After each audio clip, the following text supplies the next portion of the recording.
This is not a mistake. We are live, kind of back to our original time. All right, 6:30 a.m. Pacific time. You know what I'm saying? We're going to get after it this morning, talking all things NFC West, right? Got some shakeup going on right now. The Seattle Seahawks, are they for real?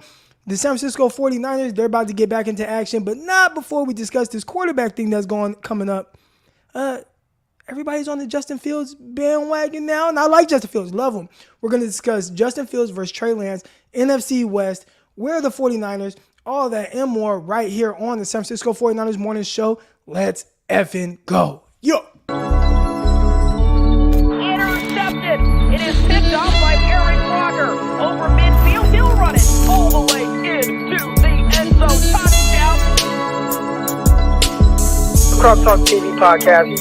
Peace.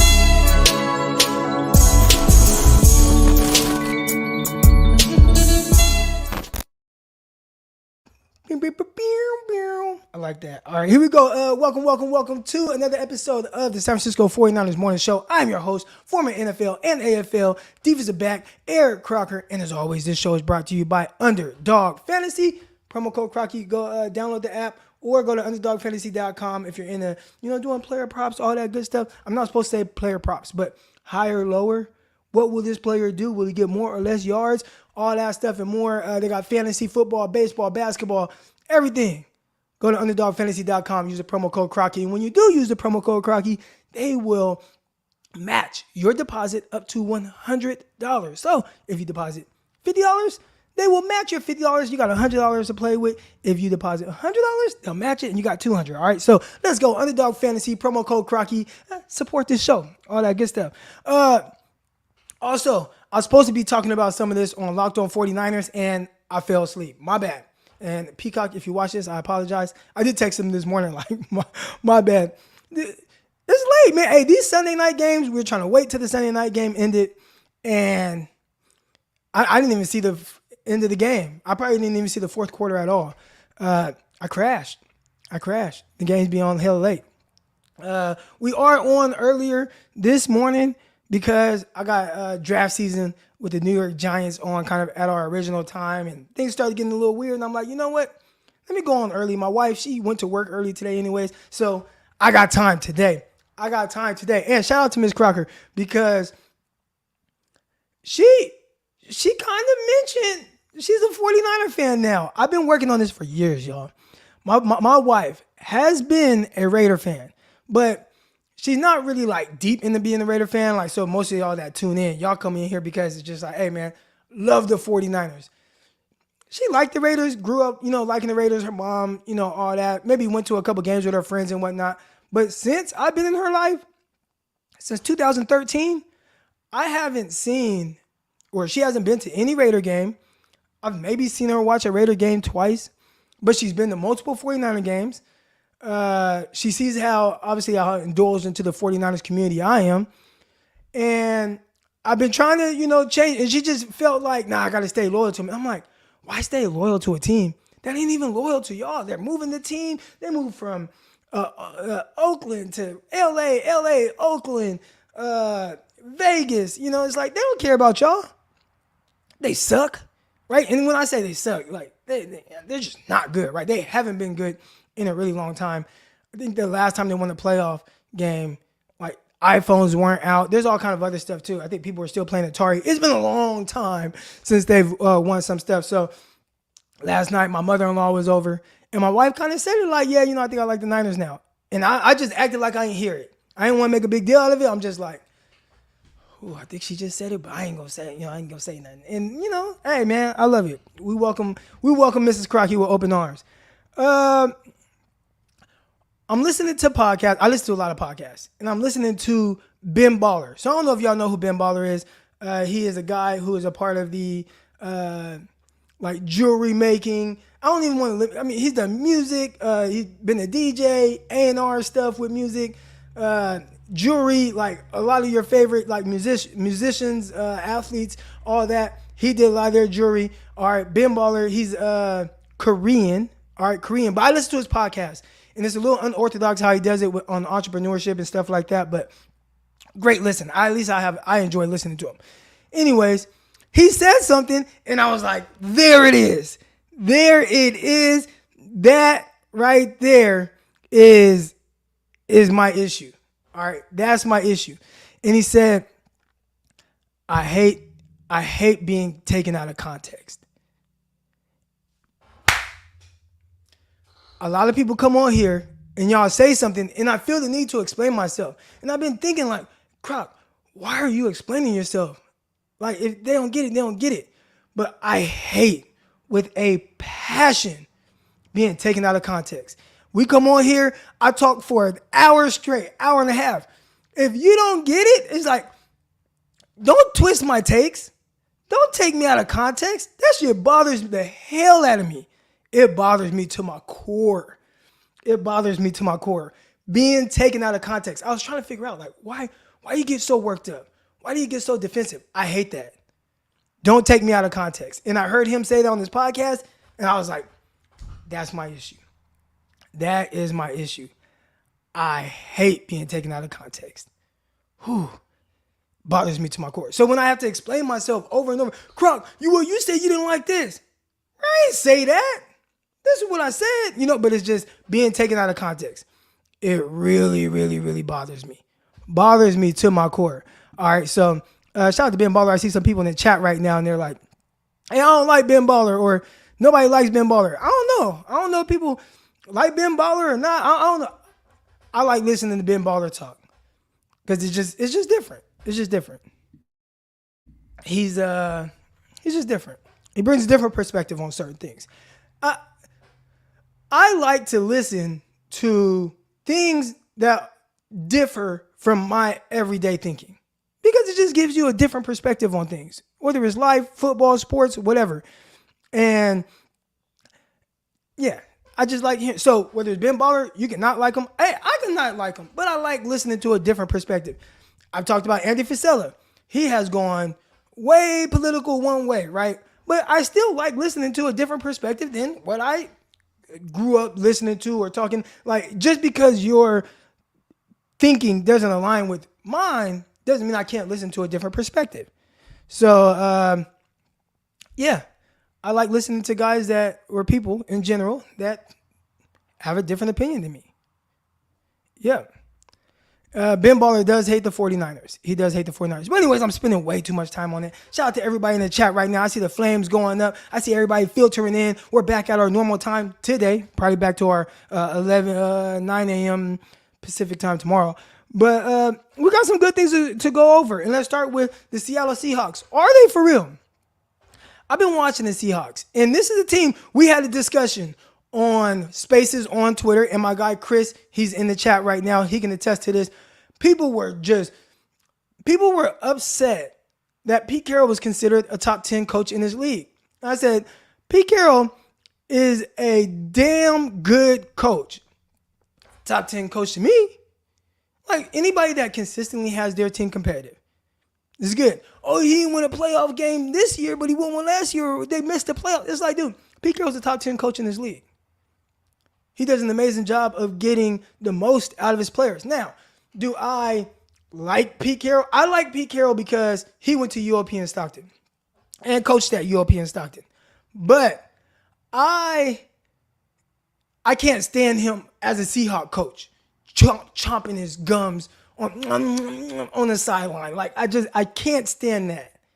The Seahawks, they bother me to my core. But I can respect the fact that, and Gammon, I see your super chat. I'll get to that. But I can respect the fact that Pete Carroll, as a coach and what he's done. And he's a great coach. And I think this year, they traded away Russell Wilson. Everybody, oh my God, they're going into the season with Geno Smith and Drew Lock. Oh, terrible. They're going to be the worst team in the division. Pete Carroll said, not so fast. Right, chomping on his gum.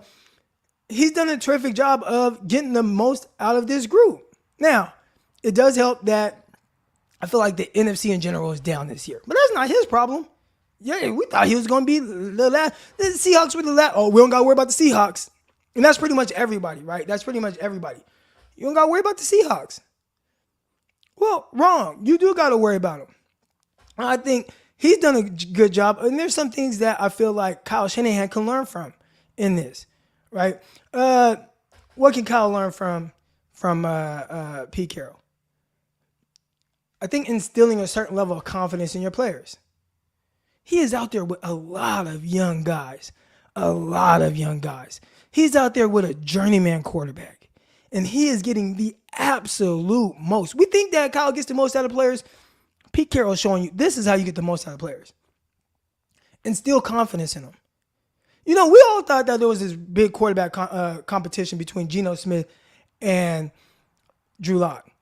But I don't think there was. And they told you, no, we believe in Geno Smith. Yeah, we like Drew Lock. Okay, we got him back in the trade. They probably had to get him in the trade. But it's like, nah, this is Geno Smith's job. And it was the whole time. Geno Smith, the entire way, took all the first-team snaps. There was not a time where Geno wasn't taking first-team snaps. And that goes to instilling a certain level of confidence in him. They didn't waver. And you watch Geno Smith and what he's doing now. We're going to get to kind of player development when we talk about these young quarterbacks. But I love what Geno's doing. And I love what Pete Carroll is doing with this young group. Cornerbacks, man, they got Tariq Woolen. What was it, a 5th-round corner? Man, go out there and just, okay, you want to play off coverage against DeAndre Hopkins? Go ahead and you can do it. Break up the ball. I've never heard him talk down on his players in the media. And I was going to say, I'm not saying Kyle and John have done that, but they have. You don't do something a very specific way, you're in the doghouse. Now, I can't argue with some of the results that Kyle has had, and that's why I think people believe he is a good coach. Goes about it a different way, a little bit more throwback. And he's more throwback than the throwback coaches. All right? And when I say throwback coaches, Andy Reid. I think Andy Reid, Bill Belichick, Pete Carroll. Like, these guys are hella old, right? They're like all in their 70s. And I think they've done a terrific job of, you know what? Hey, we're going to do things this way, and I'm going to instill confidence in you. What did the Patriots do with Mac Jones? Man, okay, we see, and y'all can say what y'all want about Cam Newton. Oh, Cam Newton was declining. I don't think so. Not to the extent of what people think. Cam Newton, the week before he got cut, I feel like had his best preseason game. He was sharp. He completed, if I'm not mistaken, 10 out of 11 passes or 9 out of 11 passes. He made plays with his legs. He was efficient. And then a week later, they cut him. No, Mac Jones, this is your job. You don't got to look over your shoulder. This is you. I'm going to instill the utmost confidence in you. And they didn't put a whole lot on Mac Jones' plate. They ran the ball. There was a game they won against Buffalo. He threw the ball 3 times. 3. 1, 2, 3. 3. There we go. 1, 2, 3. There we go. 3 times. He threw the ball 3 times. They didn't lean on him. He threw the ball a lot to the running backs. You don't just make a throw here and there, Mac. These coaches, Andy Reid, what he's done with these young guys, man, he still instills a certain level of confidence in these guys. I think Kyle, you look at what Pete Carroll is doing in the NFC West with that young group, instilling confidence in them. Man, they took away Kobe Bryant's interception yesterday. But that's another young guy, right? They're leaning on the young running back, Walker. Take us to the promised land, Walker. He is. Running extremely well. Geno. They got 2 rookies starting at tackles. Cross and the other kid, Abraham Lucas out of Washington State. They got the young kids playing. And I don't think they're going to go anywhere. Like, they're going to be competitive. I know the 49ers dogged them early in the season, and that's great. Big win. I love what they're doing. So I think the NFC West is kind of shaking up because the team you thought would be last, right? If you took a poll on who's going to win the NFC West, right? If you do it on Twitter, and you put 49ers, who's going to win the NFC West? 49ers, Rams, Cardinals, Seahawks. Seahawks would be last in voting. 49ers, Rams probably would have been, teetering both of those guys. Arizona third, maybe, second, right? They'd be in that mix. But it would have been an overwhelming amount of votes for the Seahawks to be last. And they're first. It's shaking some things up. The Rams, they lost again. Their offense stinks. And that's part of, not to say you can't take anything away from the Niners win last week, but That's part of it, right? Where it's like, man, like the Rams stink. Their offense stinks. They're not good. They're watching the Rams against the Bucs. It was a battle of who has the stinkiest offense. Somebody gotta win, and it just so happened that the Rams had the stinkier of the two offenses, and the Bucs offense sucks too. All right, the Bucs offense sucks. They've sucked all year. That would have been a great game to take the under on. And the under wasn't even a high amount of points. It was like 41 points. And even then, they still hit the under. But, and I see Dynamite Dave. Let's talk 49ers. Listen, dude, all we do is talk 49ers. We could talk about some other things that pertain to the 49ers and where the 49ers are in the NFC West. But I'm just touching on what's going on in the NFC West right now. The 49ers got to figure out, hey, we got to win the division because that's the ultimate goal, winning the division. And right now, the 49ers are only a game behind. But the Seahawks, what are they doing to be where they are right now? I think it starts with coaching. And that little guy that chews his gum hella hard on the sideline, getting the most out of young players. Young players. Giving that belief in them. And I think they're stepping up to the table. So that's awesome seeing those guys make plays, but not as awesome for the 49ers, the team that's kind of chasing the Seattle Seahawks right now in the NFC West. So shout out to everybody that's tuned in right now. Hit the like button, hit the subscribe button. Let's get into some things that's also a hot topic, and it starts with Justin Fields. And I see it right here. Should have taken Fields. I love it. I love this take. So let's go to some tweets here. All right. We're going to start with some tweets, and I think this kind of went crazy a little bit. Shout out to my guy, Rich Madrid. He posted something on Twitter, and I will share my screen with it. Chrome tab, tweet. Here we go. And we see it right here. Let's make this even bigger. Pause. All right, so shout out to my guy, Rich Madrid. I think he's I don't want to say taking a little heat, but as you can see, that tweet, is doing some numbers. 139 quote tweets, almost 2,000 likes, right? So obviously, that's something where a lot of people are like, yeah, should have taken Fields. This is where I'll say my guy Rich is not, I don't want to say that he's not wrong or right or whatever, but this is where I'd say I see where he's coming from. Justin Fields was the most talented quarterback in that class. He was the most talented quarterback. Now, I am going to, some of the things I said, that's why I don't take my tweets out of context, all right? But Justin Fields was the most talented quarterback in that class. So let's look at my go back. Let me look at my quarterback rankings from during that time. All right, so here we go. We got Draft Diamonds. They said, I need your quarterback rankings. This way you cannot run later. Place your top 5 below. Now is the time to say you like the player before anyone else. I will go first. And he puts his tweet. But here's mine. These are my rankings. Was this a day before the draft or so? Or maybe the morning of the draft? April 27, 2021. Fields, Lawrence, Lance, Wilson, Jones. Now, again, that was my rankings. Right? That was my rankings. And we'll talk about some of these guys and what they're doing and whatnot. But that was my quarterback rankings. Just pure, just talent. Right? Now, the one thing about me, and y'all know this, I've talked about this, is not always the most talented person that ends up being the best in the group for various reasons. All right? But I thought Justin Fields was the most talented quarterback. He has a size, 6'3", 230 pounds down there or whatever. He had a big arm. We saw that, throwing the ball down the field. He was actually the most accurate quarterback. I guess maybe you say Mac Jones, but just in the sense of all levels of the field, throws he was able to make, right? He was extremely accurate. The athleticism off the charts. And I really thought it was weird that it's like, why is nobody talking about him in the same breath as Trevor Lawrence? I always thought that was weird.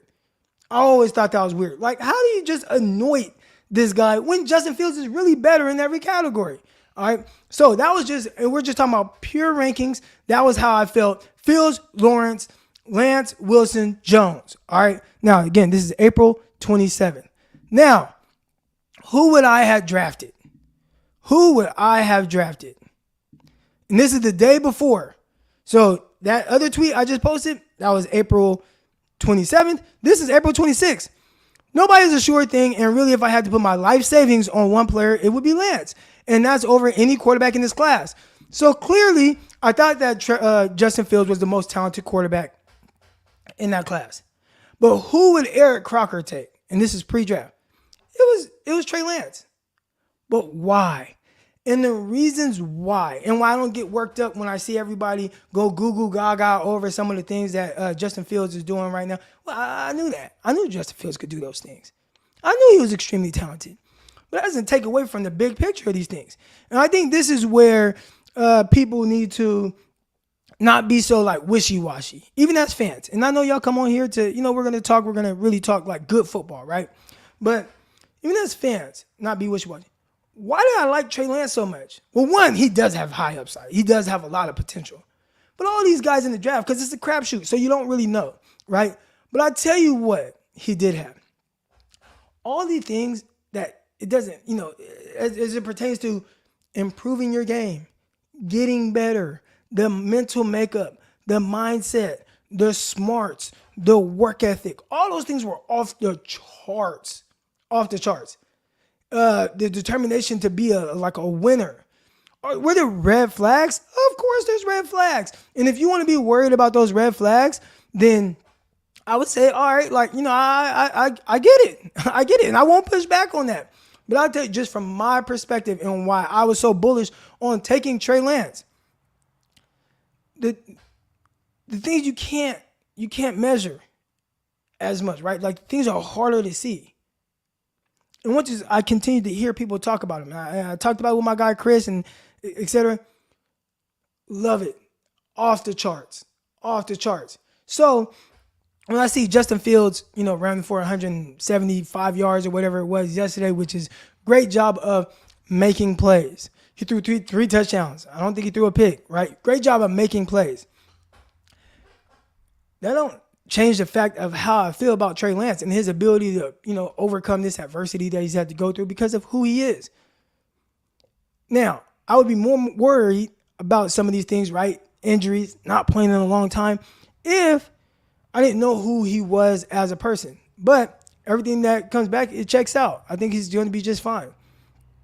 So you won't see me wishy-washy over it's like people change their opinions with the win. Nah, man, Lance is going to be just fine. Now, what would I be concerned about? Well, he hasn't played in a long time. And when I say play, I mean extended period of time, the reps I feel like he needs, right, to become the player I believe he could become. He needs those reps. Hasn't gotten them, right? Not to the extent of what he needs. I think that's an issue. Having some injuries, that's an issue. Whether it's a freak injury or whatever, it's just, this early in his career, having to deal with those things, it's an issue because, it's like, would you rather them be spaced out? I don't know. But he needs the reps. But what I've seen so far, I'm very encouraged, even with the steps that Trey Lance has taken. I look at everything. I look at all the throws. I look at, some of the things that he's doing, the ability or whatever, in all the context as well. Is he going to be a guy that runs for 178 yards like we saw from Justin Fields? Probably not, right? That's not Trey Lance's game. But I think he's done some things extremely well. And even, let me share this screen one more time. Because there was one thing I was like, man, that looks a little weird, right? But even with Justin Fields, and this is not to, I don't want to, it's not like I'm trying to prop up Trey Lance and push down on Fields. So I'm not going to post it. But I saw his passing chart. And I look at his passing chart and it just depends on what you want from your quarterback. I thought Fields did a terrific job of, okay, maybe I'm not quite there as a passer yet, so I'm going to just do anything to get by and keep my team in this game. And he did an amazing job of doing that. He don't got a whole lot of talent on his team. So from that standpoint, being able to kind of carry that load, I thought that was terrific. But he only completed one pass over 6 yards. like in the air, as far as like him attempting. One pass over 6 yards. So he completed, I don't know, it was like 8 passes at or within 3 yards of the line of scrimmage, right? So, I mean, with a lot of screens, a lot of different things, whatever they're trying to figure out how to get him through to progress as a passer, and then, all right, utilize your legs to do the rest. And I thought he did a terrific job of doing that. But it is, when you look at these quarterbacks and what they're doing, a lot of people rush to, oh, man, the 2021 class, it sucks. I saw this one picture, and it was kind of funny, I guess, but it was a picture of all those that class's quarterbacks, and it was like Trey Lance in like on crutches, Mac Jones was fat, Justin Fields. It basically was like they're all bad. And then you watch them yesterday, and people, it's like you should be able to see it.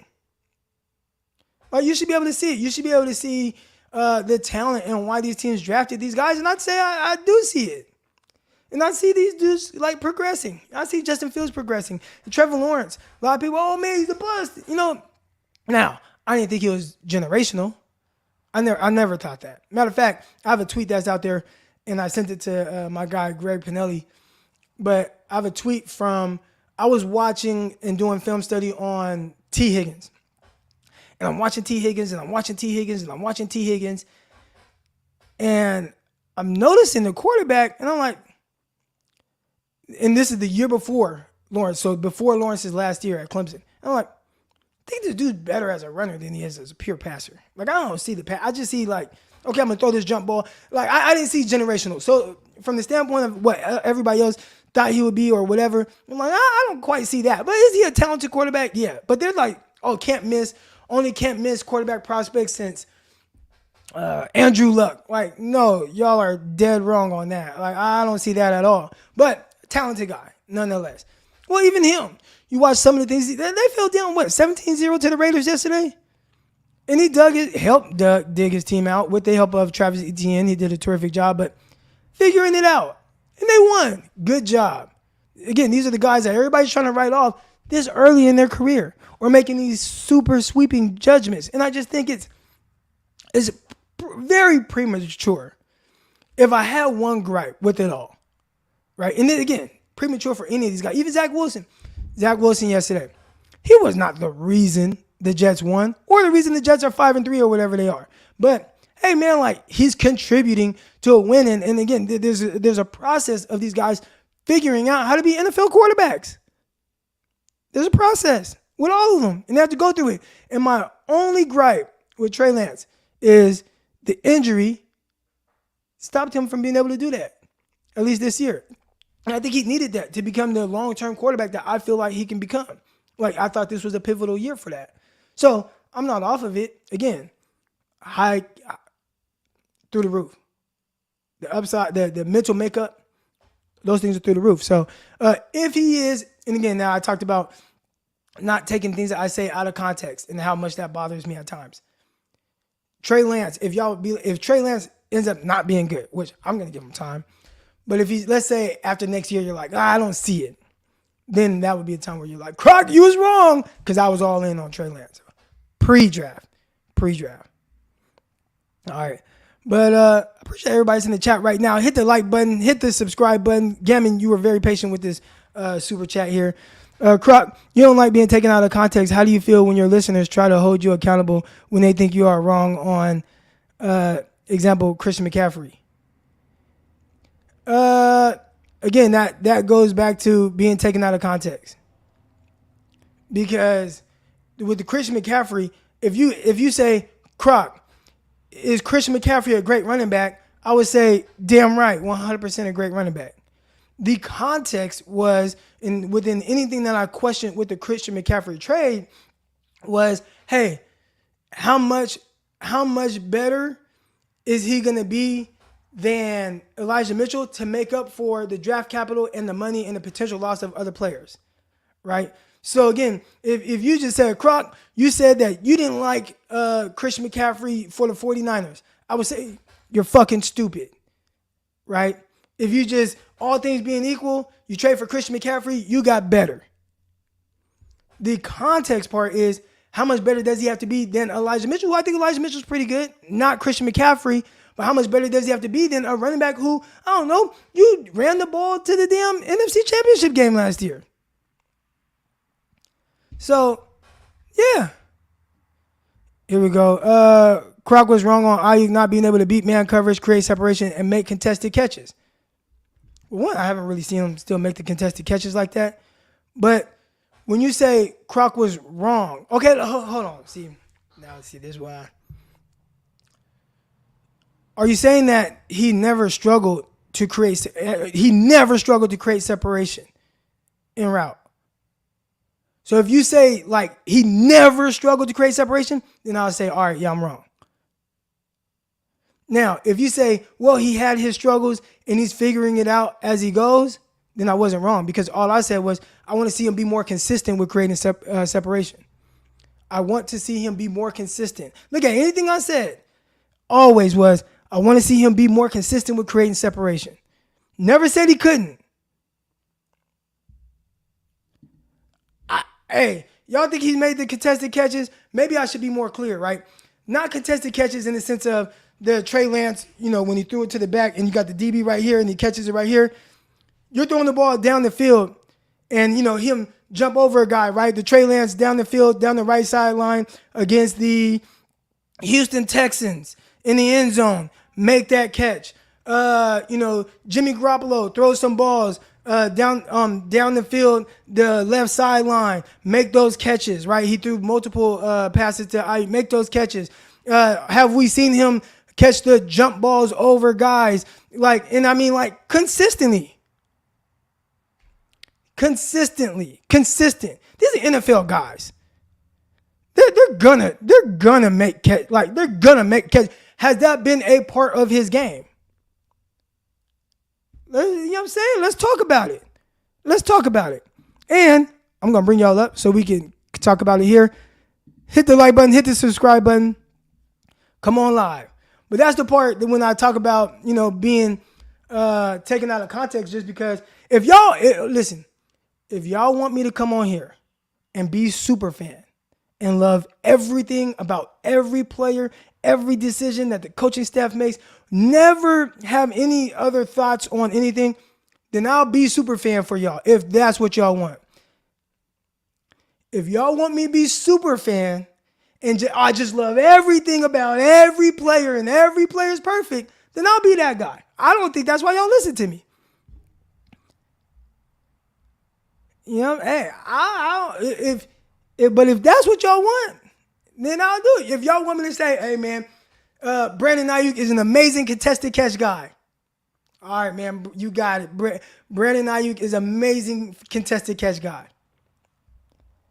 You know what I'm saying? But if y'all want me to say, you know what, man, I like how he did this, man. Brandon Ayuk versus man coverage. He whooped this guy out of quads, right? Quads lined up. He was in the 4 spot, 2-point conversion. Whoops the guy, creates separation. Hey, Brandon Ayuk, can I get a little bit more of that consistently? If y'all want that insight, then that's why y'all listen to me. Gammon, good morning, man. How you doing, bro? I'm doing great. How about yourself? Oh, I'm doing good. Having fun this morning. Yeah, it sounds like it. You're a little chippy, a little spicy this morning. I'd say this. I think there's when I talk about being taken out of context and all that, but I think that the reason why people are missing some of the things I say is because I think how can I explain this without disrespecting anybody? But they want me to be super fan with everything that goes on with the 49ers. And if you want me to be super fan, then all right, man, we can be super fan. Right. But I don't think that's why people listen to me. I think that people want me to bring other questions or things that maybe you're not thinking about to the table. Hey, man, look for this. Watch this. I remember when I said Deebo Samuel was going to be the 49ers guy last year. And, I was talking about fantasy and all that. People, what? You're crazy. Ayuk is wide receiver 1. I'm like, man, well, look, just you get the ball in Deebo's hands this way, that way, and, it's going to work this way. And he had a great year. He had a monster year. Yeah. And that's not like a pounded, oh, yeah, I said that. But it's just, I just brought a different perspective. And that's not to say that as a pure, whatever that is, receiver, Ayuk isn't better or more consistent from that standpoint. But just in the sense of usage, like there's going to be more, and I just try to bring just a different perspective. But I think some people, they want me to be super fan. I think that's what it is. And I am super fan, like at heart, but I can't be the super fan on camera. But right. Professionally, when you're doing your job, that's kind of one of the things I really liked is, right. We talk about perspective, and then also too, we talk about context. But one of the reasons why I do enjoy listening to you, Croc, is because I feel like and this kind of showed up a little bit when you're doing the Locked On 49ers, which is, I'm really glad about your personal integrity when it comes down to some of these topics. Because one of the things that we do is when Jimmy Garoppolo has a really good game, or he has a good game, but it's a good game for him, but not necessarily like a great game, we sometimes lambast in the fact of like, oh, he had a good game, so let's give him an A, when it was really probably like, B type credit that, we kind of grade him a little bit on a curve. And what I felt that you've always been fair about the product or what he displayed on the field, and not just grading Jimmy Garoppolo kind of like on a curve. But I feel like you do that with a lot of players. So if Jimmy Garoppolo had a bad game, you'll have people kind of come after you and say, well, you've never liked Jimmy Garoppolo, you're a Jimmy Garoppolo hater, and that sort of thing. And then when Jimmy Garoppolo has a good game, then everyone goes like, oh, you're a Jimmy Garoppolo sympathizer, apologist, that sort of thing. So, but I've always felt like you've been pretty fair about that. As far as it goes to Trey Lance, I do feel like Trey Lance was the correct draft choice over Justin Fields. One of the things, right, that I always kind of like bring up. So you're talking about, you kind of tapping your, beating your chest and that sort of thing and being proud about, was kind of like the same thing that I kind of looked at. I looked at, the cut block rule, that big change that got instituted, and why I think that the 49ers kind of had to start kind of going away from these big outside zone runs, why we have these big running backs in the mold of like an Eddie Lacy, right? So, when you're looking at Ty Davis Price or you're looking at Jordan Mason, right? These guys that are kind of built not for explosive outside runs, because we were all kind of taken back when we saw Jordan Banks, which, by the way, a lot of people here want to see people, eat crow and be wrong. I was wrong about Aaron Banks. Aaron Banks. I meant Aaron Banks. Yeah, I was wrong about Aaron Banks, but I was thinking about it from the philosophy of these 49ers teams, the Kyle Shanahan teams want to do. What were you wrong about with him? So when I was looking at him, and when I was looking at his tape, as far as from Notre Dame, I saw somebody who didn't have a lot of wiggle to them, right? Like not necessarily kind of like explosive athlete. When we're looking at somebody like Poe, right? When we're looking at somebody like Poe or Williams or something like that, I saw somebody who didn't really just dominate or blow people up. He seemed just kind of just more of a person who just kind of just got there, kind of set, didn't get pushed back, but I didn't feel like bullied anybody either at the same time. Like I just didn't really quite see this power that he had. I saw that he had enough ability to kind of hold, right? If you think of kind of like an arm wrestling match, I saw him as somebody where you could lean him far back, but you couldn't quite tap him down. But I didn't see him as somebody who was just going to blast through a lineman and then get to that second level in the NFL kind of level or setting, is what I didn't really see from Banks. So when I was kind of looking at it from an outside zone, I didn't see, especially the way his physical appearance was and his build, it didn't strike me as in that kind of vein or that kind of nature. I didn't see just an athlete, which is kind of what you're looking for more in these outside zones. You're looking for a lot of times a little bit smaller guys that can kind of get out. Whereas I saw him kind of stockier and trunkier. And he couldn't get there. Like, I mean, I watched Right. it. So when I say where you're wrong, right? Because this is where I think people are getting mixed up, even with my take on Aaron Banks. What I saw with Aaron Banks at Notre Dame, right now, this is not 49ers talk, him coming out, I did not think he did those things well that aligned with what you wanted to see from outside zone. Correct. I would say that you were correct and I was correct on the analysis of that. And I believe, and I have one of the listeners thinks that it's a different thing, but I believe that's why he did not play as a rookie. So that's not to say that you were wrong with your analysis of it. And I think with all these guys, right, any guy that comes out, they got their pros and they got their cons. Maybe Aaron Banks would have been great for a power scheme system coming out, and maybe not so great for an outside zone scheme. But along the way, you can improve, right? Like they can tell you, hey, you need to work on this, and this. And if you come back and you work on those things, then, okay, I think you can earn a spot, right? Like a starting spot. And it's looking like he improved on those things, right? Like, so that's not to say that you were wrong with your analysis. Your analysis was right until he improved on those things. Absolutely. I brought up Danny Gray. When I watched Danny Gray, and you saw my stuff, but it was like he struggles here, and here, right? Like just if they want him to come on right now and just be like this type of guy, right? Like, and I think you see the speed, you see this, and I'm like, man, he doesn't really display that speed throughout route. Like he struggles to free himself up on underneath routes, pushing verticals, sit those routes down, create separation off the line. Guys are guarding him like he ran a 4.6 as opposed to a 4.3. Right. And like that's true. It's on the film. Right. Like you can see that. Now, that's not to say that he doesn't learn how to improve on those things. And if he takes it, whatever they're trying to teach him right now, and he's starting to grasp it as the season goes on and whatnot. And as the off season, hey, when you go home, you really need to focus in on X, Y, Z. And if he comes back next year and does those things, that doesn't mean that I'm wrong with my evaluation of Danny Gray. That just means he improved on those things. So when you say that you were wrong on Aaron Banks, no, you weren't, because the 49ers agree with you. He didn't play. And he wasn't in shape either. They even said like he wasn't in the shape that he wanted him to be in last year as well. Right. So he didn't play. And that's cool. Improve on it. All right. He improved. Clearly, he's playing extremely well.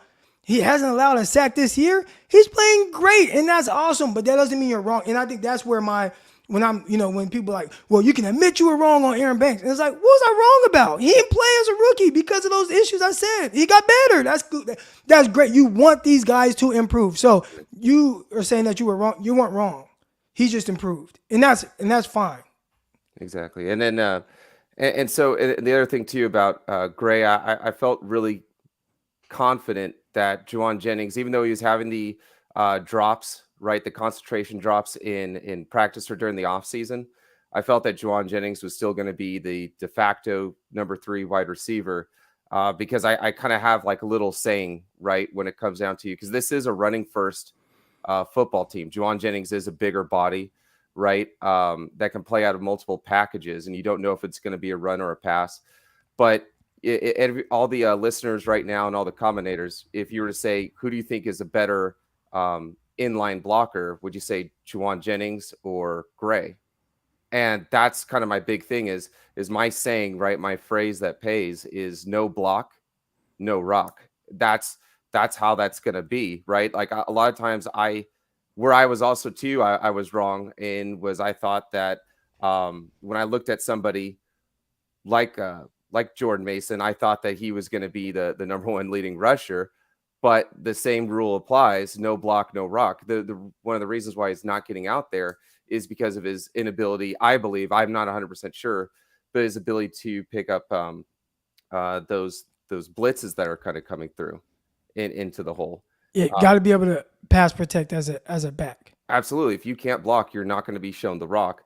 What I did want to do is I wanted to talk about this. So quote from Andy Reid when he drafted Patrick Mahomes, right? And this is kind of where you hear some of the similarities. The kid needs a lot of work. The kid needs a lot of work. And if you remember that the Chiefs, they traded up to draft Patrick Mahomes, and then Hall of Famer, wide receiver Chris Carter, one of the things that he said was he said this, and I quote, "Then why did you trade up to get him?"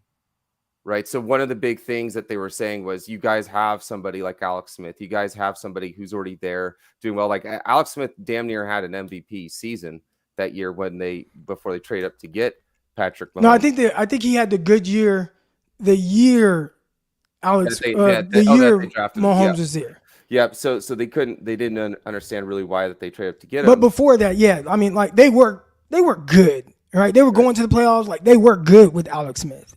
You know, right. It just, yeah. Yeah, where they weren't really doing that with Matt Castle before. And then just to kind of chime in with what Jesse said from Last Second Sports, he kind of brought up the age thing, and that was an age thing too that I had brought up when we were drafting Justin Fields and why I liked it so much. If you look at the age that Mac Jones was when he was drafted, right, by the Patriots, he was 22 years old. When we look at how old Trey Lance is right now, he just turned 22 years old. So if he was heading into this draft this year, he'd be the same age as a guy like Mac Jones. In fact, when Trey Lance was drafted at that same comparable age, the age that Trey Lance was drafted when he was 20 years old, right? Mac Jones wasn't even the starter for Alabama at that time. He wasn't even the starter for a college team. So those are things I just kind of look at, right? Lance is labeled as like a savant, French word, right? Meaning kind of like savior. It's just another way of saying how gifted he is. Some of the things I like about Trey Lance that you see on tape, because some people say we don't really know what we have in Trey Lance. Well, he's not fully developed. We know that, but some of the things that you can see, which are on tape, is you see this kid who's working through his reads and he's consistently kind of making the right decision. The only thing is that he just needs to speed up the process of some of that decision making, but the only way that comes is with reps. And you know who's had those reps is Justin Fields. Of course, Justin Fields is going to look better when you have all those seasons to kind of work through all those problems. That goes for all the quarterbacks in this class, the same class that that Trey Lance came out of. Also, too, the reason why I feel like Trey Lance was the correct pick is you look at I just mentioned it, the difference in the running philosophy, right? They're kind of more of like an inside power zone team than versus an outside zone power team, because you can't cut block 20 yards down the field just wherever the hell you want, right? So when you look at that, if I were to ask chat right now, who do you think would be better physically running through between the tackles, right? And I know that he's injured, but Trey Lance or Justin Fields, who has the body for that? And so when you kind of look at what they're stylistically trying to I think they kind of both do. I mean, they're both like similar. Phenomenal. Oh, they're phenomenal. Built. No, I'm saying they're both similarly built. Yeah. I think Fields is a little shorter, but they weigh about the same. So Fields is kind of stocky. I don't want to say stocky, but he's built. He is like 6'3", almost 230, and that's pretty much where Lance is as well. Yeah, when I kind of look at their lower body, I just look at Lance's kind of his legs. He just seems a lot trunkier. His ability to kind of, even when he's got players on him, he's kind of got some of that slower, kind of more power kind of motor to him. But I just really feel like Lance with that ability, right, taking a lot of snaps under center. When I look at a lot of the quarterbacks, I think that a lot of their passing numbers are inflated because they're playing in these spread offenses, right? They're playing in shotgun. Whereas when you're looking at Lance, he's taking everything kind of under center. Not everything's all spread out. So that's where you see a lot of that difference in decision making.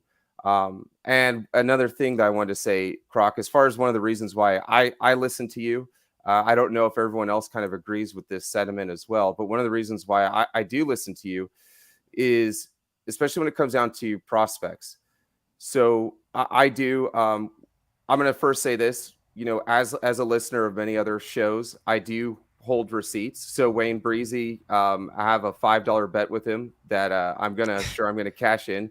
But he said that he thinks that, Trent Williams is going to rush the football at least once this year. And I said, that's just not going to happen. So we do keep the receipts on that.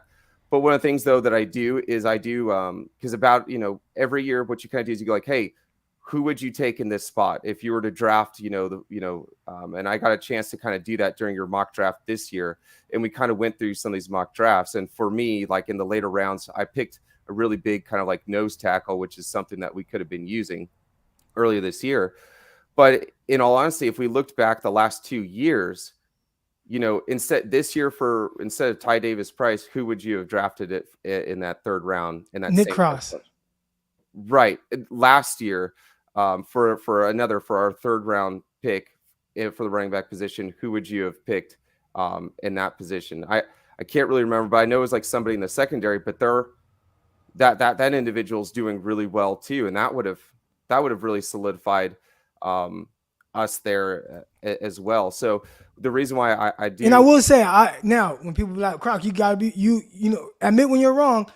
I would have been pretty wrong to draft Nick Cross. Not that he wouldn't be a good player, but because I would have drafted Nick Cross to probably play over Hufanga, and Hufanga has been amazing. So right. Croc is admitting where he was wrong. Like, if I would have drafted Nick Cross and that would have potentially taken Hufanga off the field, I would have been doing this team and defense a disservice, because Hufanga has been amazing. So I do admit when I'm wrong, but go ahead. Yeah. So one of the big things is that you're not just on doing this right here, this stream. You're not just on, Locked On 49ers.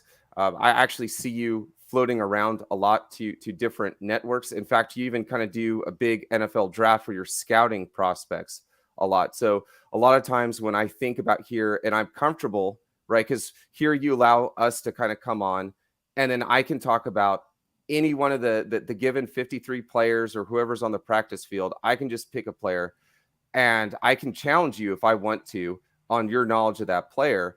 But it'd be a lot different if the tables were turned, and then you picked a player at random, and then you challenged me on my knowledge or my depth on that. And that's a significant difference. And so, a lot of the prospects that are out there that you've kept tabs on that are flooding out there through the NFL.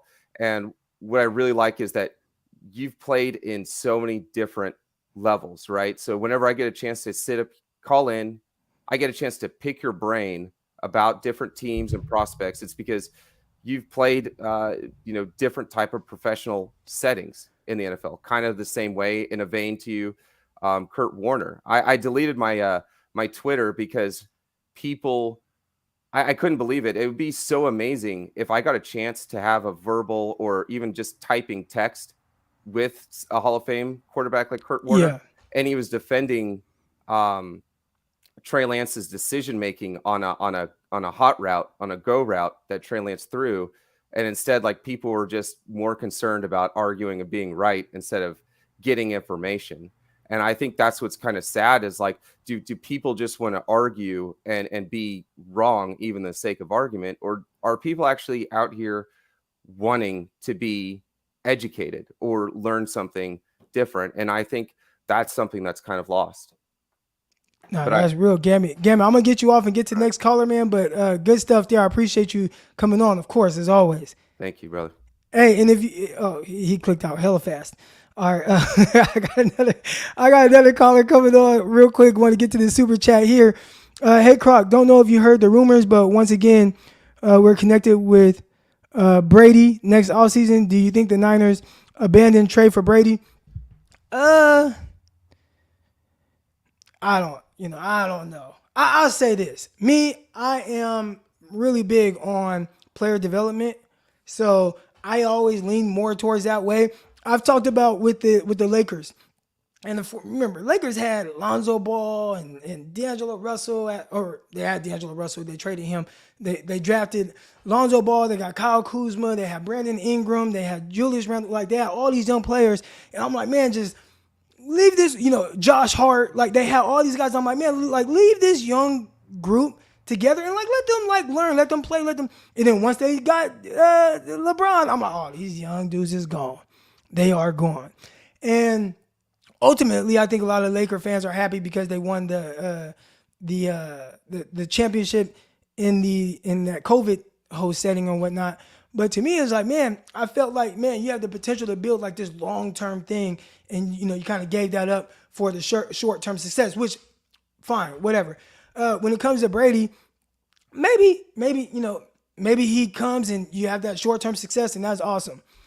I like thinking of the long-term success of a player, so I just think, like, man, You got Trey Lance. He needs to play. Right? He has to play. It's been a lot of years since he's really played a season and meaningful football. And the sooner you get him up to speed on that, the better you're going to be for the long haul. So I still, awesome, Brady, great, but I just would prefer to really go all in on Trey Lance. That's just my opinion. But yeah, that's just my opinion. Real quick, couple things here I started before I get to the next couple callers. Gray was drafted with Lance and mine as his QB, not Jimmy G. You don't draft Gray if Jimmy's your starter. This is why I disagree.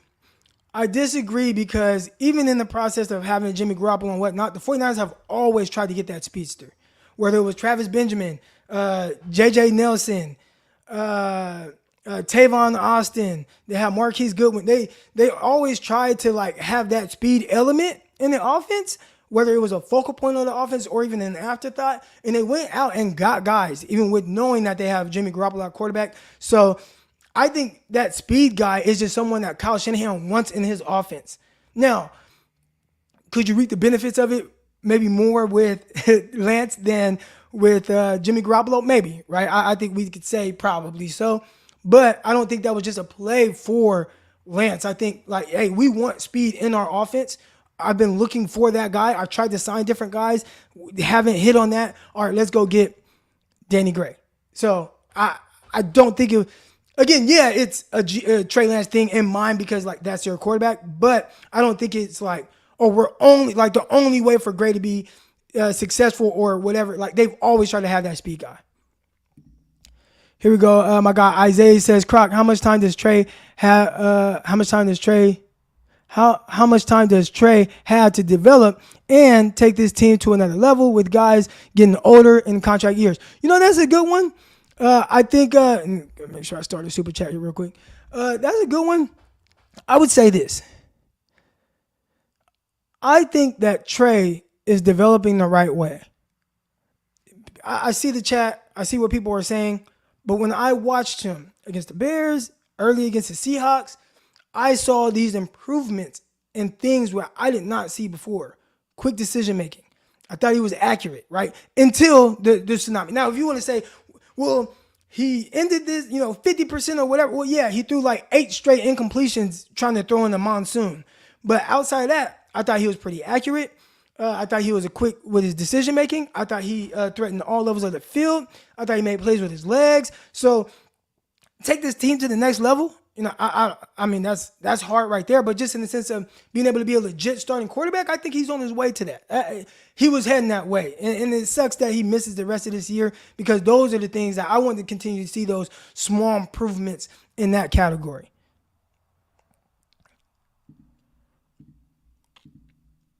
Here we go. Croc, love the show. In your eyes, what would you think? What could you think?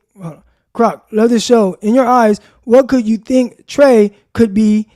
I could see him being a Steve McNair type that's high. And also, how do you think Kyle will utilize Trey? I think Kyle,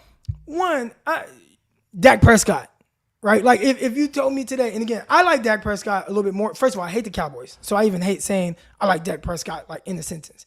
All right. But I like Prescott.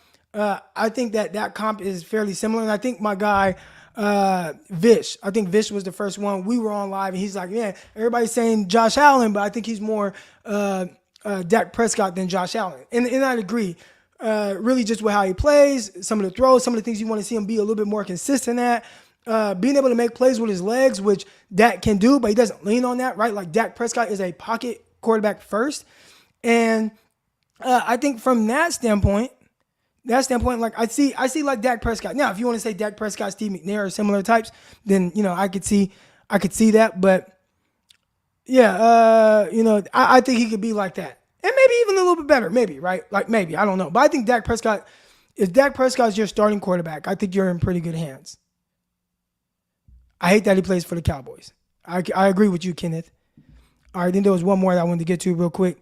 Huff misses tackles more than anyone. Go look it up. Huff does. Huff is up there at the top of the league in missed tackles. I will say this, and not to be a Hufanga apologist, but anybody that plays as fast as he does, you can kind of miss some tackles until you learn how to hone back on that a little bit. And I'm curious to see how that, how he continues to kind of progress in the missed tackle category. But almost like drops, right? Deebo Samuel drops a lot of passes.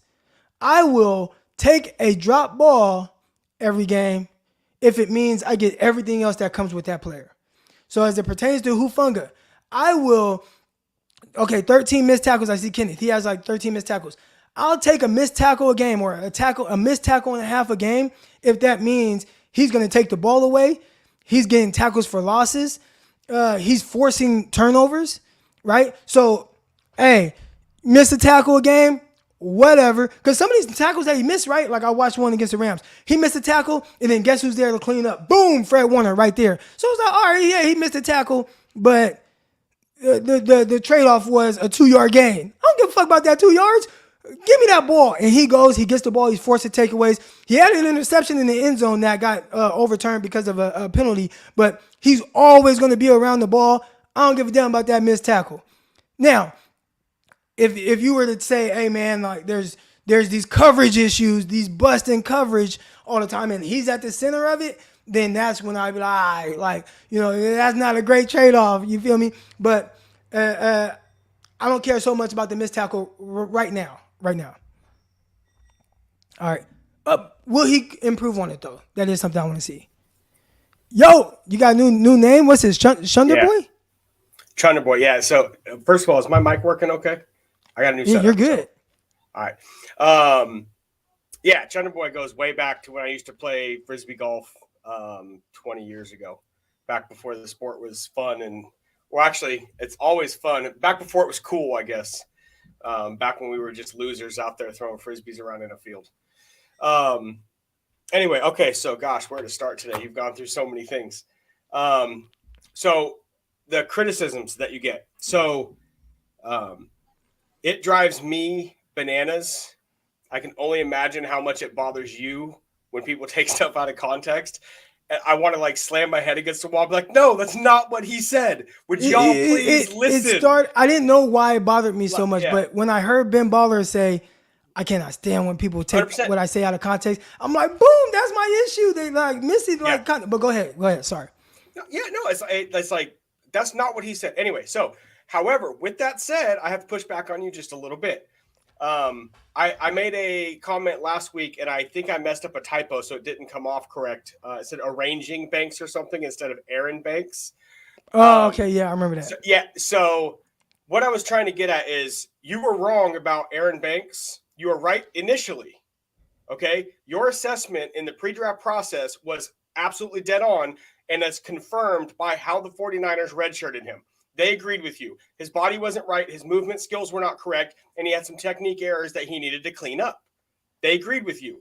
But this offseason, you and BD Peacock and everybody else in the world was wrong about him because everybody that went to training camp said he's getting beat over and over again.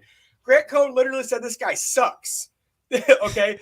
Like, I mean, people were going in like nobody wanted to use the bust word, but everybody was like going up to that point without saying the word bust, right? Yeah.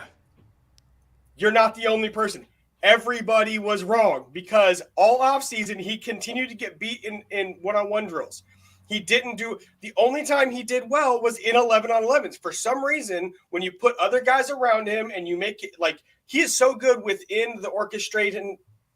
I don't know if that's a word. Sorry. He is so good within the play of just doing his job, being where he needs to be. It's funny because that's what Laken Tomlinson was too. And people heralded him by the time he left like he's a hero. He wasn't some mauler out there just blowing people up. No, he was a steady force. He constantly did his job. And outside of the holding penalties for the first 2 or 3 years, shout out to Wink, always calling him out on that. And outside of the holding penalties, he was very, very steady. Anyway, and that's what we got with Banks. We have another cheaper, younger Laken Tomlinson who could potentially eventually be better than Laken Tomlinson was because he does have some terrific physical skills now that his body is shaped a little bit more for the NFL. Okay. Yeah, I like that. I like that. So you were wrong, but so was everybody else, including me. I was just like, oh God, here we go, another one.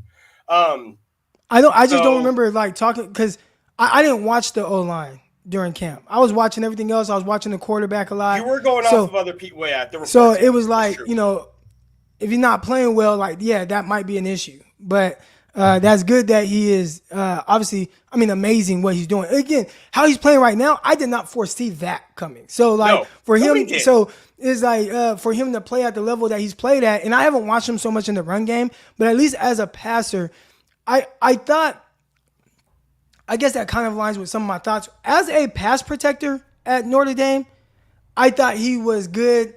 He was a big wall to get around. And I think people struggle with that. The issues I have most with him was in the run game and if he had to pull. And he just could not get there. He also, in the passing game, couldn't handle speed well. So it was like couldn't handle speed well in the passing game. And then he could not pull in the run game. So those were things where I wanted to see. So if he's doing those things well, that's awesome. I know he's doing terrific as a pass protector.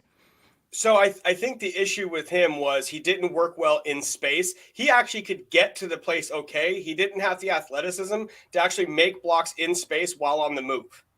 It was never really like a I can't get there on time thing. It was a I'm not good at the point of the block once I get there. Okay. In my opinion, that's kind of it was more. And then as far as, you know, walling people off and stuff like that, like it kind of goes back to, I think it was Brunskill early on in his career and it was kind of where we talked about the whole bad body thing and stuff. Maybe it was Fulton Kivitz, but we were talking basically about, I'm sorry, I say we, you and your ilk, we're talking about how it doesn't look pretty and you don't even really know if he's using the right technique, but it works. He's winning. People are not beating him and so on and so forth. I think it might've been, no, it was Justin School. I think it was Justin School early on. It was like, man, it just doesn't. Anyway, no, you're good. Yeah. To move on. Sometimes it doesn't have to. It has to be effective. It doesn't always look the same. You want it to, but it doesn't always look the same. Okay, so moving on. The next one that you were. Okay, so CMC. You were wrong because of the context that you use. And what I mean by that is what you were saying. I know exactly what you mean. Yes, you're spot on. As a running back,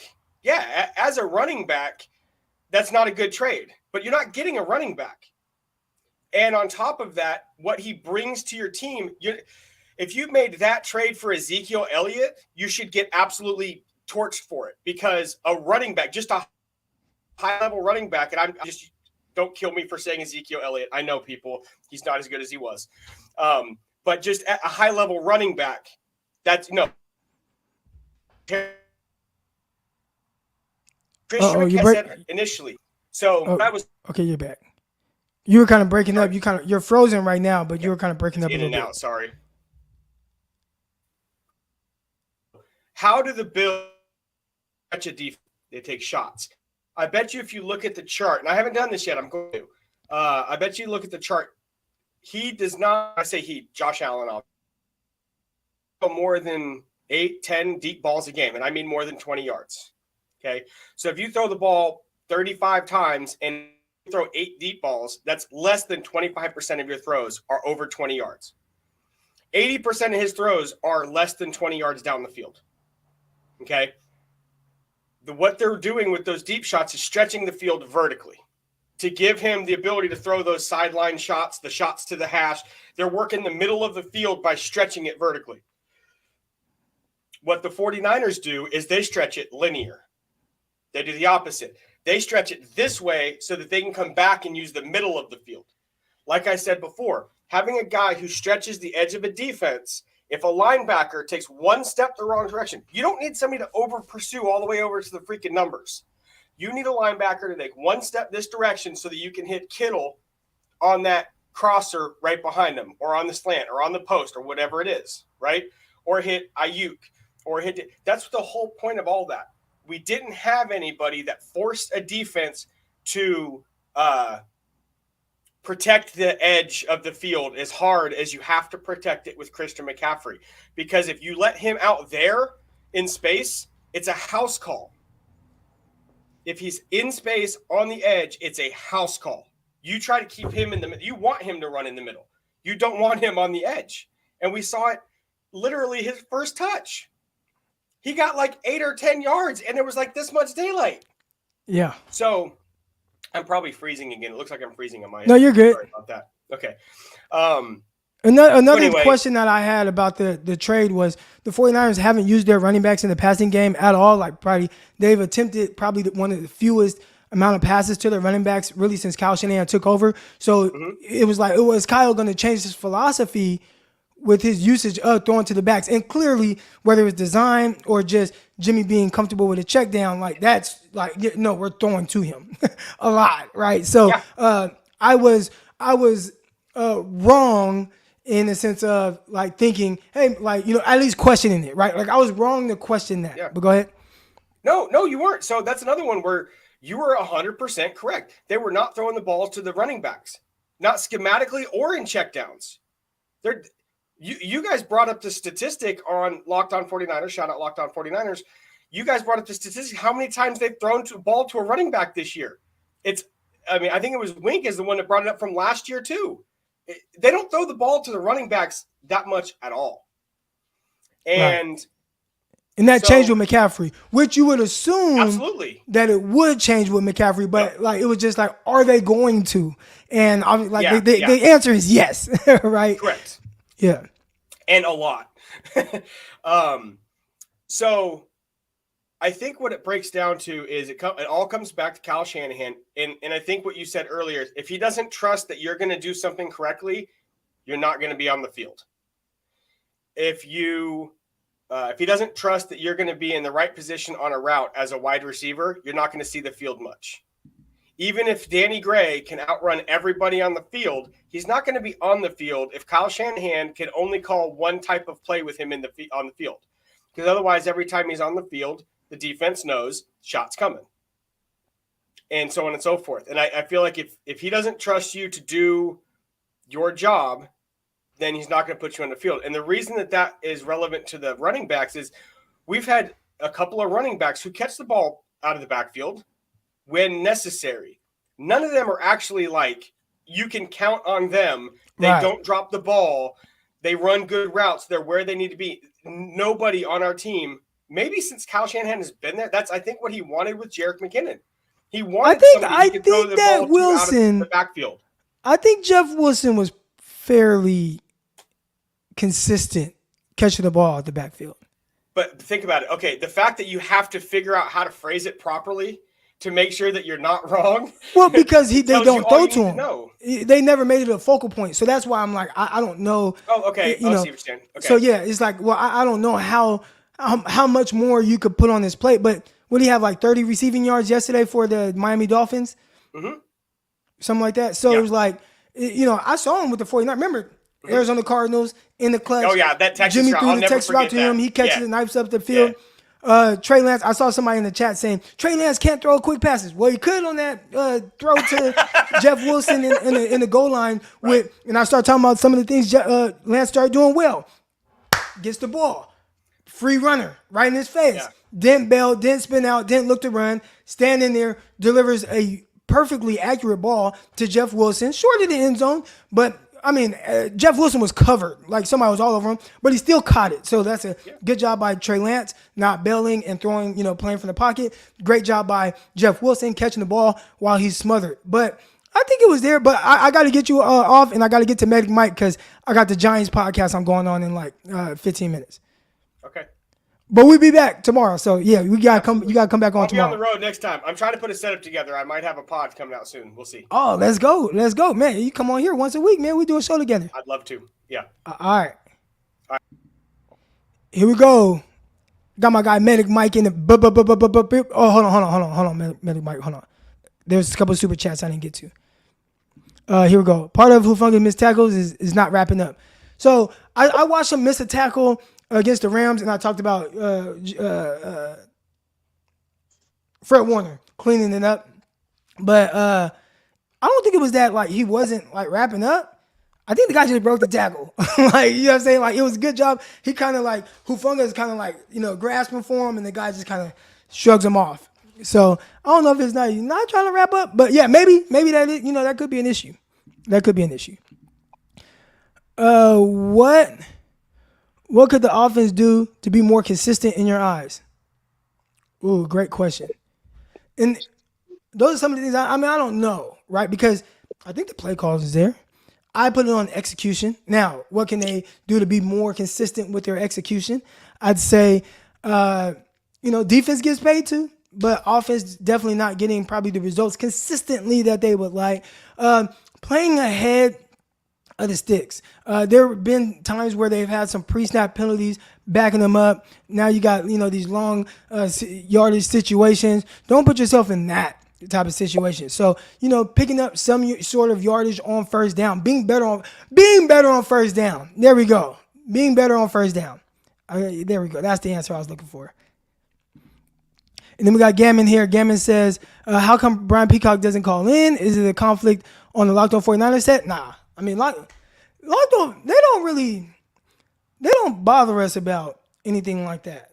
So it's like, okay, Croc, you got your morning show you do.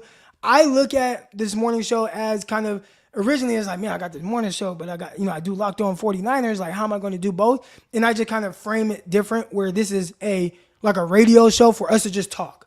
And that's what I want this to be. So that's why, I come on here, man, whatever y'all want to talk about, you can be like, man, Croc, woo, come on live, man. Let's talk. So I frame this more as a radio show. But yeah, Peacock, if he wants to call in, he can call in. He knows that. He probably sleep. Or, he got his son. He records the Peacock and Williamson show in the morning. That's also on the Locked On Network. So he could be busy during this time. So, yeah, there's no conflict there. As far as hating your voice, listen, my voice sucks, right? Like, my voice sucks.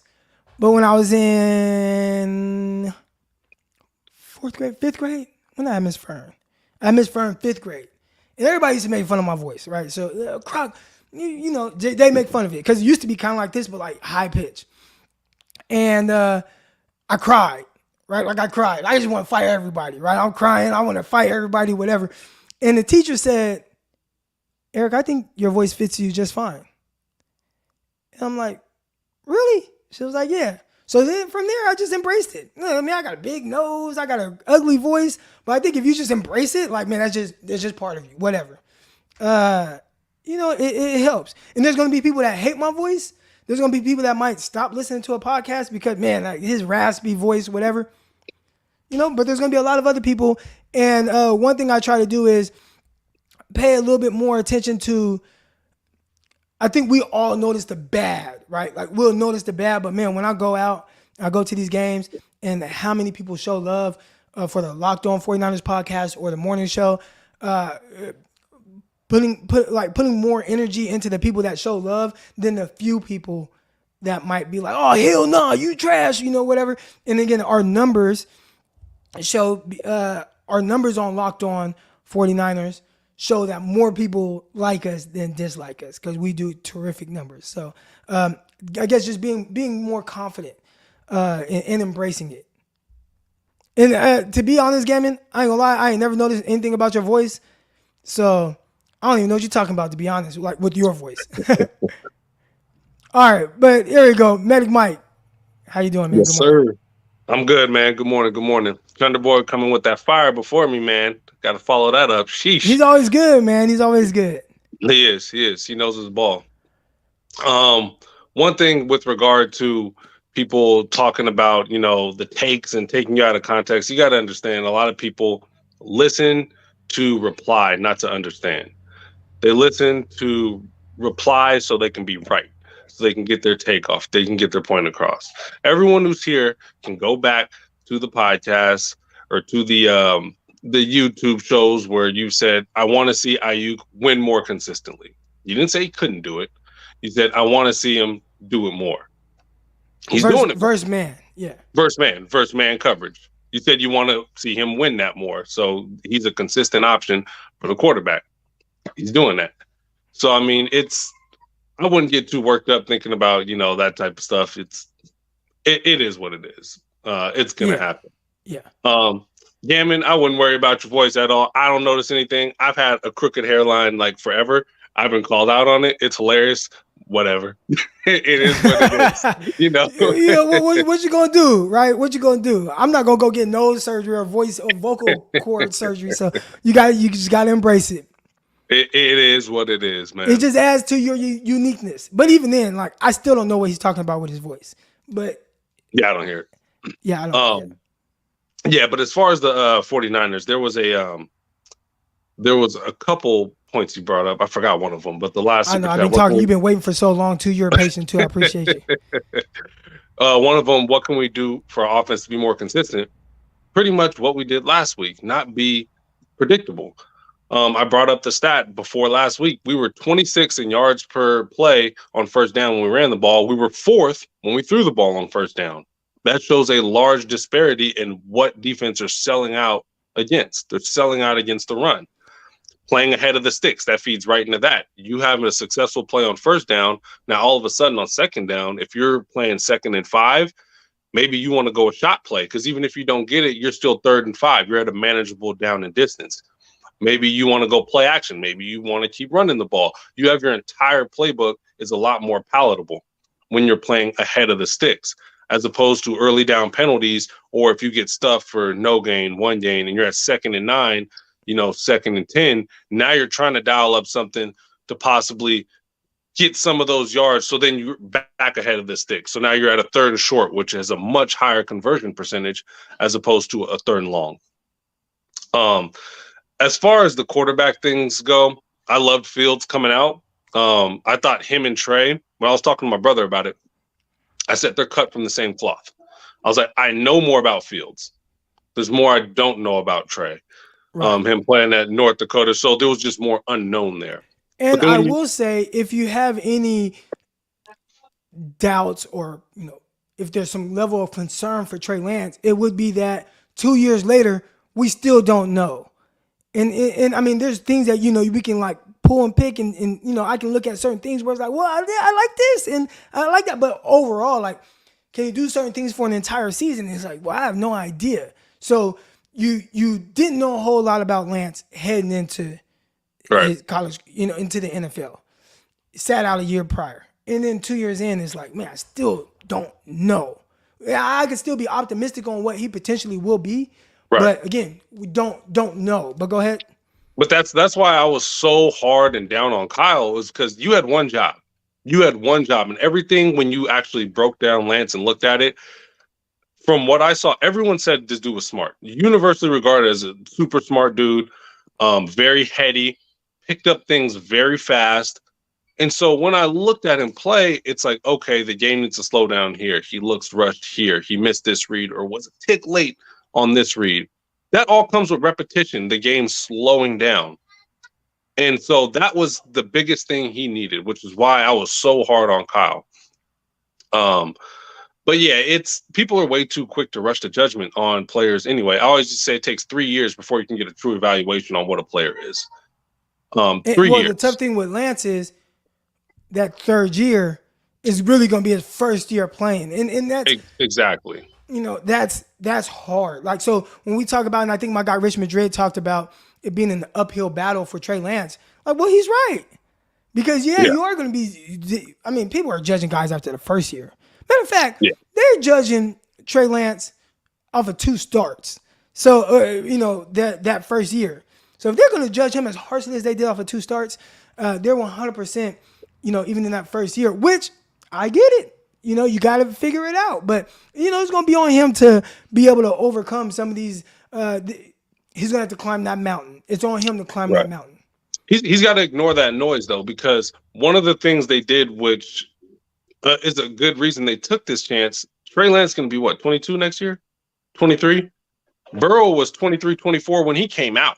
Right. And so you look at that. They drafted a quarterback so young, even with his lack of experience, you can almost look at it as him being a rookie, being their first-round draft pick this year. So that is an upside to it. But, yeah, he's just got to block out all that noise. People are going to talk. People are always, right till they aren't. Right. And again, I want to make sure, like, I get it. if there's questions or whatever, I think everybody sees things a little different. Yeah. And I don't know. I got to get you off because I got to get to this next show, and there's a few questions I wanted to answer. But tomorrow I'll make sure I get you on first. Whenever you pop in, I'm gonna make sure I get you on so you got more airtime. Appreciate you, Croc. Everybody like and subscribe. All right, Medic Mike. Shout out to my guy, Medic Mike. There were some things I just kind of want to get to real quick before we get out of here. Trevon Diggs gives up mad yards, but y'all take those 10 interceptions all day. And I will say, he's actually still getting the interceptions and not giving up the yards. So we're talking about somebody that's playing at an extremely high level right now. Geno Smith should be better than Trey Lance. I think somebody in the chat had said, Geno's better than Trey Lance. And it's like, well, you weren't saying that Geno's rookie year or second year, third year, fourth, fifth, sixth, sixth, seventh, whatever year it is now, right? And I saw somebody say, oh, man, well, Geno was drafted 2014. Nope. He was drafted 2013 because I was there with him. And we're talking about 9 years removed or however long it's been. And this has been the best that he's played. He's playing lights out. But, like, look how long.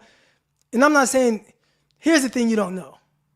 Why did it take so long for Geno to start playing at this high of a level? I don't think it was only because of all of a sudden he's just good. He just never had an opportunity. He had an opportunity, but there were circumstances. One, the Jets' offense that year wasn't very good as far as weapons go and stuff like that. Two, maybe he was young, immature, right? And immature from the standpoint of, prioritizing certain things, work ethic, etc. Again, I remember being there with him. Me and Geno Smith. It's just us two. We're in the hotel room. We playing Madden. Pulls out some Ciroc. And he's just like, damn. And I'm like, damn, it's 3 o'clock in the afternoon. Pressure. He had a lot of pressure on him to be the guy in New York, right? So there's a lot of pressure. How do I handle this pressure? And I think over time, I really think being behind Russell Wilson probably really helped him in the sense of his preparation and all that. So the version that we're seeing of Geno Smith right now was not the version of him early on. I think he's progressed, he's gotten better, and I think he truly understood how to be a pro after being behind Russell Wilson for some years. Like that, I think that really helped. But yeah, he should be. I mean, he's played a lot. He's played a lot of football. And then we got you got Bomber T, and he says, Trey Lance got ran between the tackles because he can't make short throws. Just pointing out that the kid throws a terrible ball. And hasn't seen improvement. If you haven't seen improvement on short throws and stuff like that.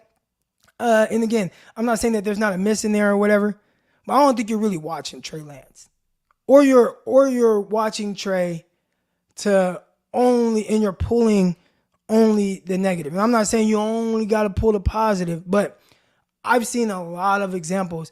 Even if you just look at the Bears game, look at the Seahawks game, where you see short passes, boom, boom, boom, understanding where to go with the ball, boom.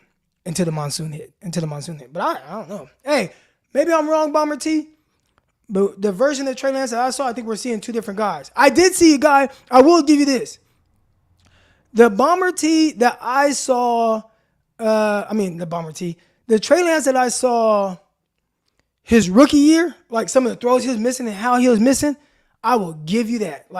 Flying all over the place, like 5 yards or a slant 5 yards over a guy's head and all that. Like, yeah. But I think since then, he's progressively gotten a little bit better each time I saw him. Just my opinion. I could be wrong, Bomber T. But appreciate y'all, man. Appreciate everybody that's tuned into the show. Hey, man, tell my guy Chris to get me a better intro, because I got this one.